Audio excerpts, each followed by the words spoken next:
Next हम बात करते हैं इरिवर्सिबल सेल इंजरी की। इसमें क्या होता है, हमारा जो परसिस्टेंट इस्चीमिया और हाइपॉक्सिया होता है वो हमारा रिजल्ट कर देता है in irreversible damage to the structure and function of cell. इसमें फिर हमारी एंड में सेल की डेथ हो जाती है। दो एसेंशियल फिनोमिना हैं जो कि हमेशा डिस्टिंग्विश करते हैं इरिवर्सिबल को फ्रॉम रिवर्सिबल सेल इंजरी। सबसे पहले है हमारा इसमें inability of cell to reverse mitochondrial dysfunction on reperfusion और रीऑक्सीजनेशन। मतलब अगर हम नॉर्मल ऑक्सीजन प्रोवाइड करा दें तो हमारा जो माइटोकॉन्ड्रियल डिसफंक्शन होता है वो हमारा रिवर्स नहीं हो पाता है हमारे इरिवर्सिबल सेल इंजरी में। नेक्स्ट आता है हमारा जो हमारे सेल मेम्ब्रेन के फंक्शन में डिस्टर्बेंसेस आ जाते हैं और हमारे पर्टिकुलर जो हमारी प्लाज्मा मेम्ब्रेन आती है उसमें भी हमारे डिस्टर्बेंसेस हो जाते हैं। उसके साथ ही साथ क्या होता है, इसमें हमारा रिडक्शन हो जाता है एटीपी का, कंटिन्यू डिप्लीशन हो जाता है हमारा प्रोटीन का, इंट्रासेल्यूलर पीएच हमारा रिड्यूस हो जाता है और हमारे लाइसोसोमल एंजाइम्स जो प्लाज्मा में होते हैं उनका हमारा लीकेज स्टार्ट हो जाता है। ये हमारी बायोकेमिकल चेंजेस हैं have effect on the ultra structural component of the cell.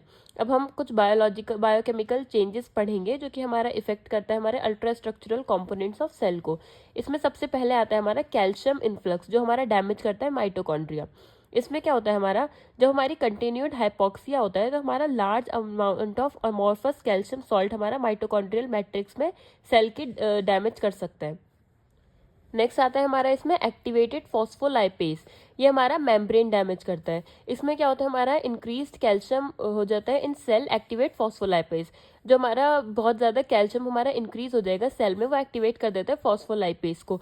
ये क्या होता है, हमारा डिग्रेड कर देता है मेम्ब्रेन फॉस्फोलिपिड्स को progressively, which is the main constituent of lipid bilayer membrane. जो हमारे लिपिड बाइलेयर मेम्ब्रेन है उसको, उसमें हमारे जो फॉस्फोलिपिड्स होते हैं उनको ये डिग्रेड कर देता है। नेक्स्ट आता है हमारा इंट्रासेल्यूलर प्रोटीएज जो कि हमारा डैमेज करता है साइटोस्केलेटन को। नॉर्मल साइटोस्केलेटन जो होता है सेल का वो बना होता है हमारे माइक्रोफिलामेंट, माइक्रोट्यूब्यूल्स और इंटरमीडिएट फिलामेंट से, जो कि हमारे एंकर करते हैं सेल मेम्ब्रेन को और वो डैमेज हो जाते हैं due to degradation by activated intracellular protease और by physical effect of cell swelling producing irreversible cell membrane injury. Next आता है हमारा एक्टिवेटेड एंडोन्यूक्लियस। इसमें हमारा न्यूक्लियर डैमेज हो जाता है। डीएनए और न्यूक्लियोप्रोटीन हमारे डैमेज हो जाते हैं बाय एक्टिवेटेड लाइसोसोमल एंजाइम जैसे कि प्रोटीज और एंडोन्यूक्लियस से।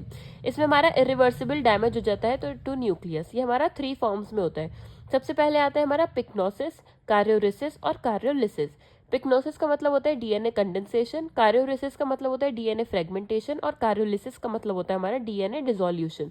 नेक्स्ट आता है हमारा लाइसोसोमल हाइड्रोलिटिक एंजाइम। इसमें हमारा क्या होता है, लाइसोसोमल डैमेज हो जाता है, फिर हमारी सेल डेथ हो जाती है और फेगोसाइटोसिस हो जाता है। नेक्स्ट आता है हमारा सेल डेथ। सेल डेथ हमारी 2 तरह से होती है, नेक्रोसिस और एपोप्टोसिस। नेक्रोसिस का मतलब हम सेल को किल करते हैं और एपोप्टोसिस हमारा प्रोग्राम सेल डेथ होती है। जैसे कि हमारे आरबीसी का ब्रेकडाउन हो जाता है 120 डेज के बाद। और जैसे हमारा फीटस का डेवलपमेंट होता है तो किडनी सेल्स जो होती हैं वो हमारी हार्ट को प्रोड्यूस नहीं करती है। जब किडनी प्रोड्यूस हो जाएगी हमारी तो उसके बाद हमारी किडनी सेल्स बनना बंद हो जाएंगी। हमारे हार्ट बनने के लिए हमारे दूसरी सेल्स की ज़रूरत होगी।